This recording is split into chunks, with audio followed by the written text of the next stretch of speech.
ഇതൊരു ഐതിഹാസിക സമരമായി മാറേണ്ടതുണ്ട്. കേരളത്തിലെ മലയോര മേഖലകളുടെയും മറ്റിതര പ്രദേശങ്ങളിലെ വനവുമായി അതിർത്തി പങ്കിടുന്ന പ്രദേശങ്ങളുടെ മനുഷ്യരുടെ ജീവിതം ഇന്ന് വലിയ പ്രതിസന്ധിയിലാണ്. ആ പ്രതിസന്ധിയുടെ ആഴം ഇന്ന് ഈ യോഗത്തിന്റെ പങ്കെടുക്കുന്ന ആളുകളുടെ എണ്ണം തന്നെ വിളിച്ചറിയിക്കുന്നുണ്ട്. എനിക്ക് തോന്നുന്നു പ്രായണ മറ്റ് വയനാടോ ഇടുക്കിയോ ഒക്കെ താരതമ്യം ചെയ്യുമ്പോൾ കോതമംഗലം മേഖലയിലെ പ്രദേശങ്ങളിൽ വന്യമൃഗ ആക്രമണമൊക്കെ ശല്യമൊക്കെ ഉണ്ടെങ്കിലും അത് ജീവന് ഹാനി വരുത്തുന്ന തരത്തിലേക്കൊക്കെ വളർന്നിട്ടില്ല. കൃഷി അസാധ്യമാകുന്നു, ജനജീവിതം കുറെ കൂടി സുഗമമല്ലാതെയാകുന്നു എന്ന ഘട്ടത്തിലൊക്കെ എത്തിയിട്ടുള്ളൂ. എന്നാൽ നാം ഇന്ന് കാണുന്ന ഒരു സ്ഥിതി വയനാട്ടിലാണെങ്കിലും ഇടുക്കിയിലാണെങ്കിലും നോക്കൂ, ഏറ്റവും അടുത്ത ദിവസങ്ങളിൽ എത്ര സഹോദരരാണ് നിഷ്കരുണം ചവിട്ടി മെതിക്കപ്പെട്ടത്. ഖേദകരമായ വസ്തുത രാജ്യത്തെ ഭരണകൂടങ്ങൾ ഈ വിഷയത്തോട് വേണ്ടത്ര ഗൗരവത്തോടെ ഇടപെടുന്നില്ല എന്നുള്ളതാണ്. എന്താണ് ഇത്തരത്തിലൊരു സമീപനം ഉണ്ടാകാൻ കാരണം? അതാണ് പരിശോധിക്കപ്പെടേണ്ടത്. രാജ്യത്തെ മലയോര മേഖലകളിലേക്ക് കൃഷിക്കാരൊക്കെ കടന്നു വന്നത് ഇപ്പോ നാട്ടിൽ സാമാന്യേന പ്രയോഗിക്കുന്ന കയ്യേറ്റക്കാരെന്നൊരു പ്രയോഗമൊക്കെ ഉണ്ട്. ആ പ്രയോഗമൊക്കെ സമ്പൂർണമായും തെറ്റാണെന്ന് മലയോര ജീവിതവുമായി അടുത്തറിഞ്ഞിട്ടുള്ള മനുഷ്യർക്കറിയാം. കേരളത്തിലെ കുടിയേറ്റത്തിന്റെ ചരിത്രം പരിശോധിച്ചാൽ 1948 മുതൽ ആരംഭിച്ചതാണ്. ഈ സംസ്ഥാനത്തിന്റെ നിലനിൽപ്പ് സാധ്യമായത് കുടിയേറ്റത്തിലൂടെയാണെന്ന് അക്ഷരാർത്ഥത്തിൽ പറയേണ്ടിയിരിക്കുന്നു. ഈ നാട്ടിലേക്ക്, ഈ ഹൈറേഞ്ചിന്റെ മലമടക്കുകളിലേക്ക് മനുഷ്യരെ കുടിയിരുത്തിയത് 2 കാരണങ്ങൾ കൊണ്ടാണ്. ഒന്ന്, ഹൈറേഞ്ച് കോളനൈസേഷൻ സ്കീം. ആ സ്കീം കൊണ്ടുവന്നത് ഭാഷാടിസ്ഥാനത്തിൽ സംസ്ഥാനങ്ങൾ രൂപീകരിച്ചപ്പോൾ കേരളം എന്ന സംസ്ഥാനം മലയാളികളുടെ നാട് എന്നുള്ള നിലയിൽ രൂപീകരിക്കപ്പെടുമ്പോൾ അതിർത്തി പ്രദേശങ്ങളിൽ തമിഴ് ജനത കൂടുതലായി വസിക്കുന്നതുകൊണ്ട് ഒരുപക്ഷെ തന്ത്രപ്രധാനമായ സംസ്ഥാനത്തിന്റെ നിലനിൽപ്പിന് ഏറ്റവും ആവശ്യമായ പ്രദേശങ്ങൾ ഒരുപക്ഷെ ഇതര സംസ്ഥാനത്തിലേക്ക് കൂട്ടിച്ചേർക്കപ്പെടുമോ എന്ന നമ്മുടെ ഭരണാധികാരികളുടെ ദീർഘവീക്ഷണം കൊണ്ടാണ് ഹൈറേഞ്ച് കോളനൈസേഷൻ സ്കീമുകൾ ആരംഭിച്ചത്. അങ്ങനെയാണ് നമ്മുടെ മറയൂരും നമ്മുടെ കുമളിയിലും ഒക്കെ ജനവാസം കൂടുതലായി സർക്കാരുകളുടെ പ്രോത്സാഹനത്തോടെ ധാരാളം ധൈര്യശാലികളായ മനുഷ്യർ സർക്കാരിന്റെ പോക്കറ്റ് മണിയും പണിയായുധങ്ങളും ഒക്കെ മേടിച്ചുകൊണ്ട് കൃഷി ചെയ്യുവാനായി അങ്ങോട്ട് കുടിയേറിയത്. അങ്ങനെയാണ് പട്ടം കോളനികളൊക്കെ രൂപപ്പെട്ടത്. വയനാടിന്റെ ചരിത്രമെടുത്താലും പിന്നീട് വന്ന 2ാം ലോക മഹായുദ്ധത്തിന് ശേഷം വന്ന വലിയ ഭക്ഷ്യക്ഷാമം അത് പരിഹരിക്കുന്നതിന് വേണ്ടി നമ്മുടെ നാട്ടിലെ ഭരണാധികാരികൾ ദീർഘവീക്ഷണത്തോടു കൂടി ആസൂത്രണം ചെയ്ത ഗ്രോമോർ ഫുഡ് പദ്ധതി, ആ പദ്ധതി യാഥാർത്ഥ്യമാക്കുന്നതിന് വേണ്ടി ഞാൻ മുമ്പ് സൂചിപ്പിച്ചതുപോലെ പാലായിലെയും കോതമംഗലത്തെയും രാജ്യത്തിന്റെ ഇതര പ്രദേശങ്ങളിലുള്ള അധ്വാനശീലരായ ധൈര്യശീലരായ മുഴുവൻ മനുഷ്യരെയും ഭരണാധികാരികൾ പോക്കറ്റ് മണിയും പണിയായുധങ്ങളും നൽകി കൃഷി ചെയ്യാൻ പറഞ്ഞുവിട്ടു. ഹൈറേഞ്ചിലൊക്കെ കുടിയേറിയവർ ആദ്യം നാണ്യവിളകളല്ല കൃഷി ചെയ്തത്. അവർ ആദ്യം കൃഷി ചെയ്തത് കൃത്യമായിട്ട് നെല്ല് കൃഷിയാണ് ആദ്യം ആരംഭിച്ചത്. കരനെൽ കൃഷി മുതൽ എല്ലാ തരത്തിലുള്ള നെൽകൃഷികൾ, ഗോതമ്പ്, ധാന്യങ്ങളാണ് കൃഷി ചെയ്തത് ആദ്യം. അങ്ങനെ ഒരു നിലനിൽപ്പായി മുന്നോട്ട് പോകാമെന്ന ഘട്ടത്തിലാണ് പിന്നീട് കുരുമുളകിലേക്കും ഇതര കൃഷിയിലേക്കും ഒക്കെ തിരിയുന്നത്. ഞാൻ സൂചിപ്പിച്ചു വന്നത്, ഈ മലമ്പ്രദേശത്തേക്ക് ജനജീവിതം സർക്കാരുകളുടെ ഒത്താശയോടുകൂടി, സർക്കാരുകളുടെ താല്പര്യത്തോടുകൂടി, സർക്കാരുകളുടെ പിന്തുണയോടുകൂടി ആരംഭിക്കുന്നത് കേരളമെന്ന മുഴുവൻ സംസ്ഥാനത്തിന്റെയും നിലനിൽപ്പിന്റെ അടിസ്ഥാനമായിരുന്നു. കേരള സംസ്ഥാനത്ത് വേണ്ട വൈദ്യുതി ഉൽപ്പാദിപ്പിക്കുന്നത് ഏറിയ പങ്കും നമുക്കറിയാം ഇടുക്കി ജില്ലയിൽ നിന്നാണ്. കേരള സംസ്ഥാനത്തിന് വേണ്ട നാണ്യവിളകളും ഭക്ഷ്യധാന്യങ്ങളും ഉൽപ്പാദിപ്പിക്കുന്നത് വയനാട്ടിൽ നിന്നും ഇടുക്കിയിൽ നിന്നുമാണ്. ഈ നിലയിലേക്ക് കാര്യങ്ങൾ കൊണ്ടെത്തിക്കുന്നതിന് വേണ്ടി കേരള സംസ്ഥാനത്തെ മറ്റിതര പ്രദേശത്തെ ജനങ്ങൾക്ക് നിലനിൽക്കുന്നതിനും സംസ്ഥാനത്തിന്റെ രൂപീകരണം തന്നെ ശക്തമാക്കുന്നതിനും വേണ്ടി ദീർഘവീക്ഷണമുള്ള ഭരണാധികാരികൾ കുടിയേറ്റിയ ജനതയാണിത്. ഇന്ന് വളരെ ലാഘവത്തോടുകൂടി കയ്യേറ്റക്കാർ എന്ന പേര് വിളിക്കുന്നു. ഖേദകരമാണത്. ഖേദകരമാണെന്നല്ല, അതിനേക്കാൾ തെറ്റായ ഒരു പ്രയോഗം നടത്താൻ സാധിക്കില്ല. അത്രയും ഞാനിപ്പോ ഈ ഒരു യോഗത്തിന്റെ മര്യാദ കൊണ്ട് ഞാൻ അത്ര ഒരു വാക്കേ പ്രയോഗിക്കുന്നുള്ളൂ. അതിനേക്കാൾ തെറ്റായ ഒരു പ്രയോഗം നടത്താൻ സാധിക്കില്ല. നോക്കൂ, ഈ നാട്ടിൽ മനുഷ്യന് കുറെ കാലത്തെ അതികഠിനമായ കഷ്ടപ്പാടുകളിലൂടെ മലയോരത്ത് ജീവിതത്തിലൊക്കെ ജനങ്ങളുടെ ജീവിതമൊക്കെ അല്പസ്വല്പം, പ്രത്യേകിച്ച് ഇങ്ങനെ സഭകളുടെയൊക്കെ വലിയ കൂട്ടായ്മകൾ ഉണ്ടായി. അങ്ങനെ വിദ്യാഭ്യാസം വന്നു, ആളുകൾക്ക് തൊഴിൽ സംവിധാനങ്ങൾ വന്നു, കൂട്ടായ്മകൾ വന്നു, കൃഷി ഇംപ്രൂവ് ചെയ്തു, കുറെ കൂടി മെച്ചപ്പെട്ട കൃഷി, അതായത് കുറെ കൂടി ലാഭകരമായ കൃഷി രീതിയിലേക്ക് മനുഷ്യർ തിരിഞ്ഞു. അങ്ങനെ കുറെയൊക്കെ സമ്പത്തും ഉണ്ടായി വരുന്ന കാലഘട്ടത്തിൽ നോക്കൂ, ജീവിക്കാൻ അനുവദിക്കാത്ത തരത്തിൽ വന്യമൃഗങ്ങളുടെ ശല്യമുണ്ടാകുന്നു. ഞാൻ പറഞ്ഞു വരുന്ന പോയിന്റ് ഏറ്റവും ലളിതമായി പറയാൻ ശ്രമിക്കാം. ഞാൻ പറഞ്ഞു വരുന്നത്, ഈ വന്യമൃഗ ശല്യം ഇപ്പൊ ഉണ്ടായി വരുന്നത് വളരെ സ്വാഭാവികമായി സംഭവിക്കുന്നതല്ല. ഇന്ന് സംഭവിക്കുന്നത് എന്താ? നമ്മളുടെ നാട്ടിൽ കേരള സംസ്ഥാനത്തെ മാത്രം എടുത്താൽ ഏതാണ്ട് 30.5% കേരള സംസ്ഥാനത്തിന്റെ ഭൂമിയിൽ വനഭൂമിയാണ്. ആ ഭൂമിയിൽ ജീവിക്കാൻ കഴിയുന്ന വന്യമൃഗങ്ങളുടെ എണ്ണത്തിന് സർക്കാരിന്റെ കയ്യിൽ തന്നെ കൃത്യമായ കണക്കുണ്ട്. അതേതൊക്കെ മൃഗങ്ങൾക്ക് എങ്ങനെയൊക്കെ ജീവിക്കാം, ആ വനത്തിന്റെ സ്വഭാവം അനുസരിച്ച്, ആ വനപ്രദേശങ്ങളുടെ ഡെൻസിറ്റി അനുസരിച്ച് അവിടെ അതിന് ഉൾക്കൊള്ളാൻ കഴിയുന്ന മൃഗങ്ങളുടെ എണ്ണത്തെക്കാൾ ഇന്ന് 10 മടങ്ങ് അധികരിച്ചിട്ടും ലോകത്ത് ഇത്തരം പ്രശ്നങ്ങളെ കൈകാര്യം ചെയ്യുന്ന മാന്യമായ അല്ലെങ്കിൽ ശാസ്ത്രീയമായ ഒരു സമീപനവും കേരളത്തിൽ നടപ്പാക്കപ്പെടുന്നില്ല. അവിടെയാണ് പ്രശ്നം. പണ്ടത്തെ പോലെയല്ല. മുമ്പ് ലോകം ഒരു ഹ്യൂമൻ സെൻട്രിക് ആയിരുന്നു, മനുഷ്യ കേന്ദ്രീകൃതം എന്ന് വേണമെങ്കിൽ പറയാം. മനുഷ്യന് വേണ്ടി മറ്റ് എല്ലാ ജീവജാലങ്ങളെയും കൊന്നൊടുക്കി വന്നിരുന്ന ഒരു കാലഘട്ടത്തിൽ നിന്ന് കുറെ കൂടി സംസ്കരിക്കപ്പെട്ട മനുഷ്യൻ കുറെ കൂടി മറ്റ് ജീവജാലങ്ങൾക്കും ഭൂമിയിൽ സ്ഥാനമുണ്ട് എന്ന് തിരിച്ചറിഞ്ഞ കാലഘട്ടത്തിന് ശേഷമാണ് നാം ജീവിക്കുന്നത്. അത് യാഥാർത്ഥ്യവുമാണ് താനും. പക്ഷെ ഇന്ന് അവസ്ഥ മാറിയിരിക്കുന്നു. ഇപ്പോ പുതിയ കാലഘട്ടത്തിലേക്ക് വന്നപ്പോ ഹ്യൂമൻ സെൻട്രിക് എന്നുള്ളത് എല്ലാവർക്കും, മൃഗങ്ങൾക്കും സസ്യങ്ങൾക്കും എല്ലാം ജീവിക്കാൻ സാധ്യതയുള്ള ലോകമെന്നതിലേക്ക് വളരുമ്പോ സംഭവിക്കുന്നത് എന്താന്ന് വെച്ചാൽ, ഏറ്റവും ദുർബലരായ ജനവിഭാഗങ്ങൾ ക്രൂശിക്കപ്പെടുന്നു.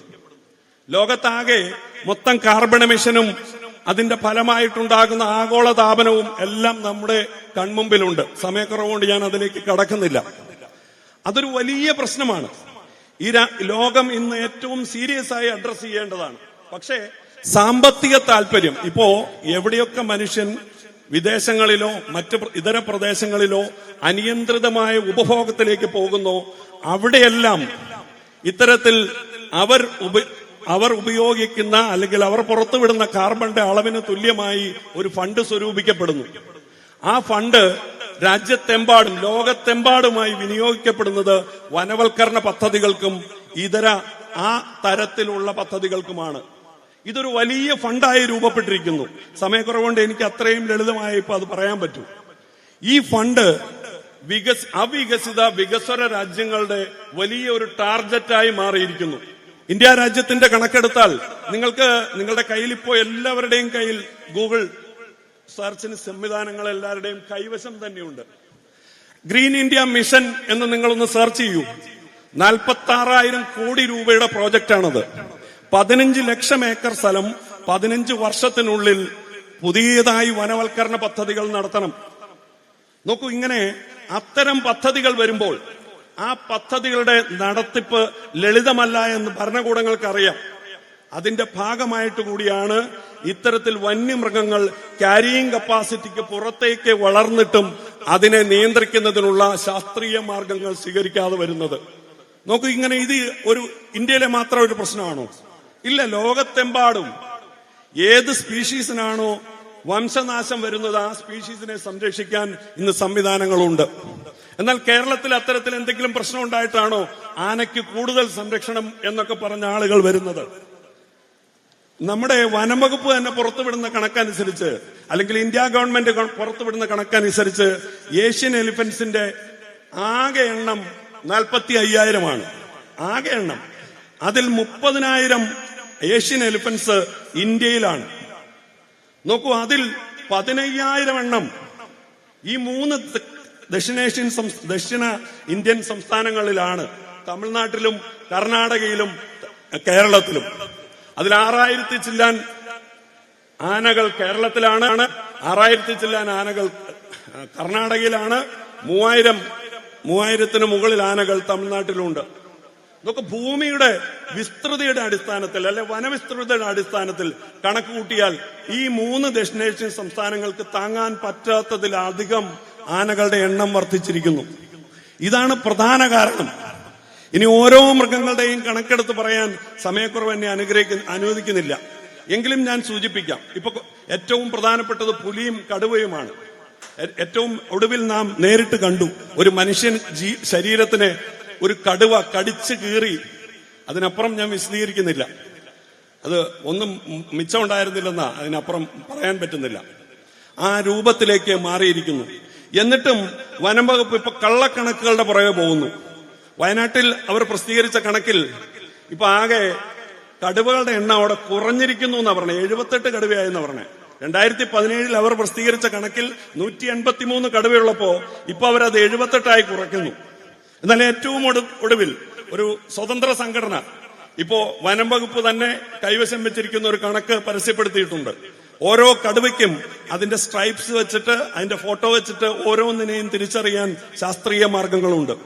200-ന് മുകളിലേക്ക് വയനാട്ടിലെ ഏറ്റവും ചുരുങ്ങിയ പ്രദേശത്ത് മാത്രം കടുവകളുടെ എണ്ണം വർദ്ധിച്ചു എന്നതാണ് ഇന്ന് നാം കാണുന്ന നരവേട്ടയിലേക്ക് പോകുന്നത്. ഇന്ന് മനുഷ്യൻ വളർത്തുന്ന വളർത്തുമൃഗങ്ങളെ ഈ രൂപത്തിലേക്ക് കൊന്നെടുക്കുവാനുള്ള കാരണമായി മാറുന്നത് ഈ പറയുന്ന തരത്തിലുള്ള വലിയ വർധനവാണ്. എന്നാൽ ഏതൊരു വികസിത രാജ്യം എടുത്ത് നിങ്ങൾ പരിശോധിച്ചോളൂ. ഏത് വികസിത രാജ്യത്തിലും ഇത്തരത്തിൽ അനിയന്ത്രിതമായി ഉണ്ടാകുന്ന വളർച്ചയെ അവര് പരിമിതപ്പെടുത്തുന്നതിന് നിരവധി മാർഗങ്ങളുണ്ട്. വന്ധ്യംകരണം മുതൽ ചില സ്ഥലത്തൊക്കെ കള്ളിങ് എന്ന് പറയും, കൊന്നുകളയുന്നു. നോക്കൂ, ഓസ്ട്രേലിയയുടെ ദേശീയ മൃഗമാണ് കങ്കാരു. നിങ്ങൾക്ക് ഓസ്ട്രേലിയയിൽ വിസിറ്റ് ചെയ്തിട്ടുള്ളവർക്കറിയാം, അവിടെ സൂപ്പർ മാർക്കറ്റുകളിൽ പല സ്ഥലത്തും കങ്കാരുവിന്റെ ഇറച്ചി ലഭിക്കും. അതിന്റെ കാരണം ഇത്രയേ ഉള്ളൂ. ഏതെങ്കിലും ഒരു പ്രദേശത്ത് അവിടെയുള്ള കങ്കാരുവിന്റെ വാസസ്ഥലം ആയ പ്രദേശങ്ങളിൽ അതിന്റെ എണ്ണം അതിന്റെ ക്യാരിയിങ് കപ്പാസിറ്റിക്ക് പുറത്തേക്ക് വളർന്നാൽ സർക്കാർ ഉത്തരവിട്ട് വേട്ടയാടി പിടിച്ച് അതിനെ മനുഷ്യന് ഭക്ഷിക്കാൻ കൊടുക്കും. ഈ നാട്ടിൽ ഇതൊന്നും സംഭവിക്കുന്നില്ലെന്ന് മാത്രമല്ല, കൊല്ലപ്പെടുന്ന മനുഷ്യരോട് ഒരു കരുണ വേണ്ടേ? ഒരു സാമാന്യ മര്യാദ. നോക്കൂ, നമ്മുടെ ഭരണാധികാരികൾ, ഞാനത് പറയുമ്പോൾ രാഷ്ട്രീയമാകുന്നുള്ളത് കൊണ്ട് ബഹുമാന്യരായ പിതാക്കന്മാരൊക്കെ ഇരിക്കുന്ന ഒരു വേദിയിൽ അത് പറയാൻ പാടില്ലാത്തതുകൊണ്ട് ഞാൻ പറയുന്നില്ല. പക്ഷേ ഭരണാധികാരികൾ ഒരു മര്യാദ കാണിക്കണ്ടേ? ഇത്തരം സമീപനങ്ങളോടൊക്കെ ഇപ്പം വയനാട്ടിലൊക്കെ ഉണ്ടായ സംഭവങ്ങളോട് വന്യമൃഗങ്ങളുടെ സംരക്ഷണമാണ് എന്റെ ചുമതലയെന്ന് ഒരു ധാർഷ്ട്യം നിറഞ്ഞ മന്ത്രി, ഒരു റിട്ടയർമെന്റ് ആനുകൂല്യം മാത്രം മേടിച്ചു നിൽക്കുന്ന ഒരു മന്ത്രി പ്രഖ്യാപിക്കുന്നത് നാം കണ്ടു. നോക്കൂ, ഇതിനേക്കാൾ ലജ്ജാവഹമായി നാട്ടിൽ എന്താണുള്ളത്? മനുഷ്യരോട് ഇതാണ് സമീപനമെങ്കിൽ, വോട്ട് ചെയ്ത് ജയിപ്പിച്ച മനുഷ്യരോട് ഇതാണ് സമീപനമെങ്കിൽ, നോക്കൂ, ഞാൻ മുമ്പ് പറഞ്ഞ ഫണ്ടിന്റെ ബലം അത്രയ്ക്ക് വലുതാണ്. അത് സംവിധാനങ്ങളെ ആകെ, ഇപ്പൊ ഭരണകക്ഷിയെ മാത്രം പറയുന്നില്ല, നമ്മളുടെ എല്ലാ രാഷ്ട്രീയ കക്ഷികളുടെ ഉള്ളിലും നിങ്ങൾ ശ്രദ്ധിക്കുക, അവിടെ ഹരിത MLA-മാർ, ഹരിത ഗ്രൂപ്പ് ഉണ്ട്. എല്ലാ രാഷ്ട്രീയ പ്രസ്ഥാനങ്ങളിലും ഉണ്ട്, പേരെടുത്ത് പറയാൻ വേണമെങ്കിൽ. പക്ഷെ ഈ വേദി അതിന് പറ്റാത്തതുകൊണ്ട് ഞാൻ പറയുന്നില്ല. എന്താണ് ആ താല്പര്യം? മനുഷ്യനേക്കാൾ ഉപരിയായി ഇത്തരം ഒരു താല്പര്യം. നോക്കൂ, പ്രകൃതിയോടുള്ള സ്നേഹം ഈ നാട്ടിലെ കർഷകർക്കുള്ളതുപോലെ ആർക്കാ ഉള്ളത്? ഞങ്ങളുടെ നാട്ടിൽ, ഞാൻ ജീവിക്കുന്ന അടിമാലിയിൽ സർക്കാർ കൂപ്പ് വെട്ടി ലേലം ചെയ്ത് വിറ്റ തരിശു ഭൂമിയാ കൃഷിക്കാർക്ക് കൊടുത്ത്. ഇന്ന് നിങ്ങൾ അവിടെയൊക്കെ വാ, ഹരിതാഭമല്ലാത്ത 1 ഇഞ്ച് ഭൂമി നിങ്ങൾക്ക് കണ്ടെടുക്കാൻ പറ്റില്ല. മരങ്ങൾ ഇടതുളർന്ന് വളർന്ന് കൃഷി ചെയ്യുന്ന ഭൂമിയാക്കി, ആ ഭൂമിയെ സ്വർഗമാക്കി ഇന്നും രക്ഷിക്കുന്നത് ഈ കൃഷിക്കാരാണ്. അവരത്രമാത്രം കഷ്ടപ്പെട്ടിരിക്കുന്നു. അങ്ങനെയുള്ള കൃഷിക്കാരെ മറുസൈഡിലേക്ക് മാറ്റുന്നു. അവർ പ്രകൃതി നശീകരണമുള്ളവരാക്കുന്നു.